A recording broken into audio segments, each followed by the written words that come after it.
Hello guys, ഇന്ന് നമുക്കൊരു ഞണ്ട് റോസ്റ്റ് ഉണ്ടാക്കാം.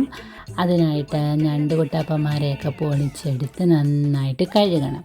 അതിനുശേഷം നമുക്ക് കുറച്ച് ഉള്ളി അരിഞ്ഞെടുക്കാം, പിന്നെ കുറച്ച് തക്കാളിയും കൂടെ അരിഞ്ഞെടുക്കാം. ഇനി നമുക്ക് മിക്സിയുടെ ജാറിലേക്ക് കുറച്ച് പെരിഞ്ജീരകം, കുറച്ച് കുരുമുളക്, കുറച്ച് വെളുത്തുള്ളിയും ഇഞ്ചിയും കൂടിയിട്ട് നന്നായിട്ട് അരച്ചെടുക്കാം.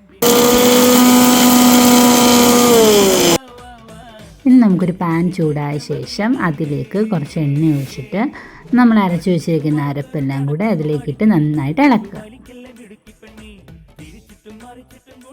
അരപ്പിൻ്റെ പച്ചമണമൊക്കെ മാറിയ ശേഷം നമുക്ക് അരിഞ്ഞു വെച്ചിരിക്കുന്ന സവാള ഇട്ട് കുറച്ച് ഉപ്പുകൂടെ ഒഴിച്ചിട്ട് നന്നായിട്ട് വഴറ്റിയെടുക്കുക.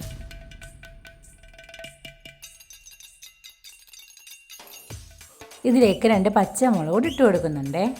സവാള നന്നായിട്ട് വഴന്നു വന്ന ശേഷം ഒരു നുള്ള് മഞ്ഞൾപ്പൊടി, 1 സ്പൂൺ മുളക് പൊടി, 1/2 സ്പൂൺ ഗരം മസാല, 1 സ്പൂൺ മല്ലിപ്പൊടിയും കൂടെ ഇട്ട് നന്നായിട്ട് വഴറ്റിയെടുക്കുക.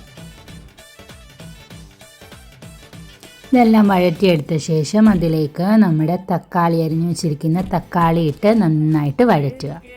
അതിനുശേഷം എല്ലാം വഴന്നു വന്നതിന് ശേഷം നമ്മളെടുത്ത് വെച്ചിരിക്കുന്ന നമ്മുടെ ഞണ്ട് കുട്ടപ്പന്മാരെല്ലാം പെറുക്കി മസാലയിലേക്കിട്ട് നന്നായിട്ട് വഴറ്റി വെക്കുക. അതിലേക്ക് കുറച്ച് കറിവേപ്പിലയും കൂടെ ഇട്ട് നമുക്ക് ഇത് മൂടി വെക്കാം. അവിടെ ഇരുന്ന് വേവട്ടെ.